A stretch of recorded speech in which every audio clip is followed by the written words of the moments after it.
سامنے کچھ الفاظ بیان کرنا چاہ رہا ہوں۔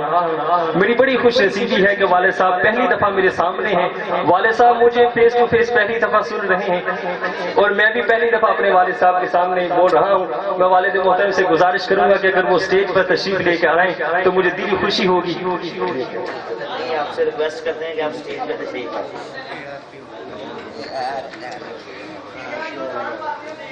احباب عظیم محتشم، احباب عظیم محتشم، آقا علیہ الصلوۃ والسلام کی محفل میلاد کے سلسلہ میں،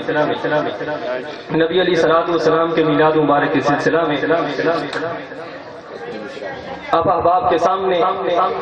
قرآن مجید فرقان حمید سورۃ المائدہ کی ایک آیت مقدسہ تلاوت کرنے کا شرف حاصل کیا،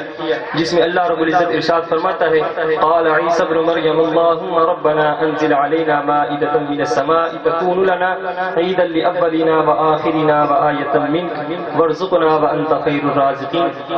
کہ جب عیسیٰ علیہ السلام نے اللہ تعالیٰ سے عرض کی کہ باری تعالیٰ ہم پر آسمان سے مائدہ نازل فرما، وہ دسترخوان نازل فرما کہ جس پر جنتی کھانے ہوں، عیدا لاولنا وآخرنا وآیۃ منک، جس دن وہ مائدہ ہم پر نازل ہوگا، وہ دسترخوان ہم پر نازل ہوگا، اس دن کو ہم عید بنا سکیں، لاولنا وآخرنا، ہمارے پہلوں کے لیے اور ہمارے آنے والوں کے لیے، وآیۃ منک، اور تیری طرف سے ہمارے لیے ایک نشانی ہو جائے۔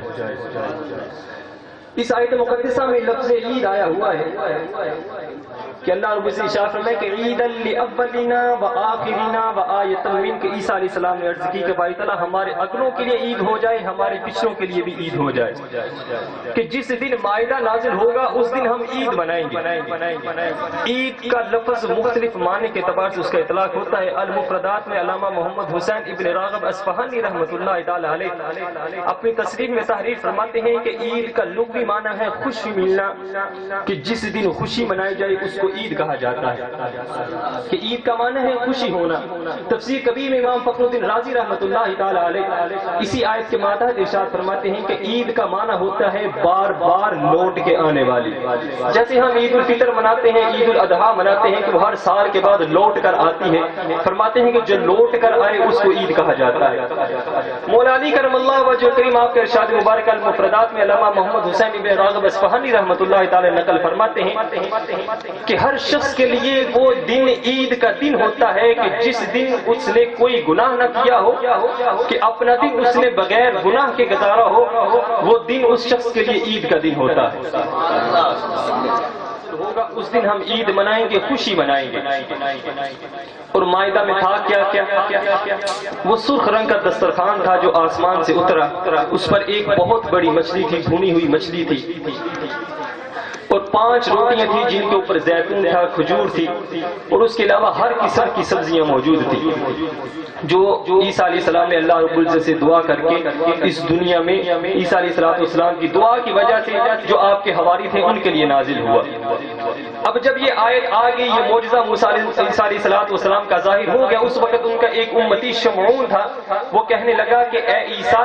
ہم اس نشانی میں سے ایک اور نشانی دیکھنا چاہتے ہیں۔ آپ نے فرمایا کہ کون سی نشانی دیکھنا چاہتے ہو؟ اس نے عرض کی کہ ہم یہ چاہتے ہیں کہ یہ مچھلی کو آپ اس کو حکم دیں کہ یہ زندہ ہو جائے، ہم اس کو دیکھ لیں، پھر ہمارا ایمان اور پختہ ہو جائے گا۔ عیسیٰ علیہ السلام نے فرمایا تم باذن اللہ، اللہ کے حکم میں کھڑی ہو جا، اللہ کے حکم سے تو کھڑی ہو جا۔ فرماتے ہیں کہ وہ مچھلی جیسے زندہ تھی ویسے ہوگی اور شیر کی طرح وہ دھاڑنے لگی۔ جب وہ مچھلی زندہ ہوگی تو اہل دسترخوان جو اس وقت سے وہ سب اس مچھلی سے ڈرنے لگ گئے۔ اب یہ دسترخوان ہے، یہ جنت کا کھانا ہے جس میں مچھلی موجود ہے، مختلف قسم کی سبزیاں ہیں اور روٹیاں موجود ہیں، اس میں مشروب وغیرہ بھی تھے۔ عیسیٰ علیہ السلام کی نشانی میں ایک اور نشانی ان کے امتی دیکھ رہے ہیں کہ ہم نشانی در نشانی دیکھ لیں تاکہ ہم اس دن کو عید کا دن بنائیں، اس دن کو ہم عید کا دن بنائیں۔ میرے آقا مولا علیہ تحیت و ثنا کے ساتھ بھی ایسا ہوا، جب آپ آئے تو ابو جہل نے کہا کہ آپ کی نشانی کیا ہے کہ آپ نبی ہیں؟ آپ نے فرمایا کہ تو کیا نشانی مانگتا ہے، بتا، میں تجھے بتاتا ہوں کہ میں نبی ہوں۔ ابو جہل تھا مولا کائنات علیہ تحیت و ثنا کو معاذ اللہ جادوگر جیسے القاب کے ساتھ متصف کیا کرتا تھا۔ ایک دن اپنے ہاتھ میں کنکریوں کو پڑھ کر ان کی حکمتوں کو جان لوگے، جب لوگ تمہیں دانا و حکیم کہنا شروع کر دیں گے، اس وقت تمہارے پاس میرا ایک شان والا رسول آئے گا، لتؤمنن بہ ولتنصرن، تم ضرور اس کی مدد کرنا اور ضرور اس پر ایمان لے کے آنا۔ یہ عام بشروں کی محفل نہیں ہے، یہ انبیاء کی روحوں کی محفل ہے کہ ابھی انبیاء کی روحوں کو ان کے اجساد میں نہیں ڈالا گیا، انبیاء کی اجساد میں ابھی ان کی روحیں موجود نہیں ہیں۔ میرا رب پھر بھی انبیاء کی محفل منعقد کر رہا ہے، حالانکہ اگر میرا رب چاہتا تو ہر نبی کو بھیجنے کے وقت وعدہ لے سکتا تھا، لیکن عالم ارواح کو اکٹھا کر کے وعدہ لینے کا مقصد کیا ہے؟ وجہ یہ ہے کہ لوگوں سن لو، میں وہ رب ہوں جو اپنے آپ نبی کا میلاد ارواح انبیاء میں بھی کر رہا ہوں، ہر نبی کو بار بار تلقین کرتا ہوں کہ میرا نبی آ جائے گا، اس پر تم ایمان بھی لے کے آنا، اس کی تم مدد بھی کرنا، اس کا میلاد لوگوں کو بھی سکھانا اور خود بھی اس کا میلاد۔ یہ انبیاء کو میرا رب تلقین کر رہا ہے۔ آقا علیہ الصلوۃ والسلام بچپنے کے عالم میں 9 سال یا 11 سال آپ کی عمر ہے، مسند امام احمد بن حنبل میں یہ روایت موجود ہے۔ اس کے علاوہ صحیح ابن حبان میں یہ روایت موجود ہے، آپ فرماتے ہیں آقا علیہ الصلوۃ والسلام کی عمر مبارک 9 سال کی تھی یا 11 سال کی تھی، آپ اپنے چچا ابو طالب کے ساتھ گئے، تجارت کی غرض سے گئے۔ جب آپ ایک راہب کے پاس سے گزرے، وہ اپنی عبادت کر رہا تھا، اپنی عبادت چھوڑ کر آپ کے قافلے میں آ گیا۔ قافلے میں آ کر آتے ہی نبی علیہ الصلوۃ والسلام کا ہاتھ مبارک تھاما، ہاتھ مبارک تھام کے کھڑا کیا اور کہنے لگا ھذا نبی العالمین ھذا رحمۃ للعالمین، کہ یہ بچہ تمام جہانوں کا نبی ہے اور یہ بچہ تمام جہانوں کے لیے رحمت ہے۔ اس وقت وہ راہب نے آ کر، وہ یہودی تھا،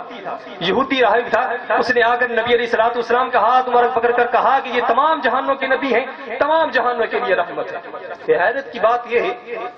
نبی علیہ الصلوۃ والسلام کی عمر مبارک 11 سال کی ہے یا 9 سال کی ہے، راہب اپنی عبادت میں مشغول ہے، اسے کیسے پتا چل گیا کہ قافلہ گزر رہا ہے، اس قافلے میں ایک بچہ ہے جو نبی ہے تمام جہانوں کا، تمام جہانوں کے لیے رحمت ہے؟ غور طلب بات ہے، اس یہودی کو کیسے پتا چل گیا؟ اہل قافلہ نے اس یہودی سے پوچھا نا کہ تو اپنی عبادت میں مشغول ہے، تجھے کیا پتا کہ یہ نبی ہے کہ نہیں، یہ رحمت ہے کہ نہیں، تیرے پاس کیا دلیل ہے کہ یہ جہانوں کا نبی ہے، یہ جہانوں کے لیے رحمت ہے؟ تو اس وقت راہب نے کہا تم مجھ سے سوال نہ کرو، میں دیکھ رہا ہوں کہ یہ بچہ جدھر سے گزرتا ہے، اگر درخت کے پاس سے گزرتا ہے، درخت سے آواز آتی ہے الصلاۃ والسلام علیک یا رسول اللہ، جس پتھر کے پاس سے گزرتا ہے وہ پتھر کہنے لگ جاتا ہے الصلاۃ والسلام علیک یا رسول اللہ، ذروں کو زبان مل رہی ہے، وہ کہتے ہیں اشہد انک رسول اللہ، تو پھر میں یہ کیسے نہ کہوں کہ یہی نبی برحق ہے اور یہی تمام جہانوں کا نبی ہے؟ جس کے نبی ہونے کی گواہی پتھر اور درخت بھی دے رہے ہیں، ان گواہی کو سن کر میں گواہی دے رہا ہوں کہ یہ نبی العالمین ہے، یہ رحمت للعالمین ہے۔ اس لیے ہم آقا علیہ الصلوۃ والسلام کا میلاد مناتے ہیں کہ تمام جہانوں کی نعمتیں آقا علیہ الصلوۃ والسلام کے صدقہ توسل سے ملی ہیں۔ صحیح ابن حبان میں روایت موجود ہے، مصنف عبد الرزاق الجزء المفقود من الجزء الاول من المصنف عبد الرزاق میں حدیث جابر کے تحت حاشیے میں یہ روایت موجود ہے، آقا علیہ الصلوۃ والسلام ارشاد فرمایا کہ اتدری من انا، کہ اے عمر تو جانتا ہے میں کون ہوں؟ عرض کی یا رسول اللہ صلی اللہ علیہ وسلم واللہ ورسولہ اعلم، اللہ اور اس کا رسول بہتر جانتا ہے، میں نہیں جانتا۔ آپ نے فرمایا کہ عمر میں وہ ہوں جس کے نور سے اللہ نے کرسی کو پیدا کیا ہے، میں وہ ہوں جس کے نور سے اللہ رب العزت نے لوح و قلم کو پیدا کیا ہے، میں وہ ہوں جس کے نور سے اللہ رب العزت نے عرش کو پیدا کیا ہے، میں وہ ہوں جس کے نور سے اللہ رب العزت نے انبیاء کی روحوں کو پیدا کیا ہے، میں وہ ہوں جس کے نور سے اللہ رب العزت نے عقل سلیم کو پیدا کیا ہے، میں وہ ہوں جس کے نور سے اللہ رب العزت نے زمین و آسمان کو پیدا کیا ہے، میں وہ ہوں کہ جس کی وجہ سے تمام کی تمام کائنات جس کے نور کے ساتھ مارج وجود میں آئی ہے۔ اگر تمام کی تمام کائنات میرے نبی کے نور کا صدقہ ہے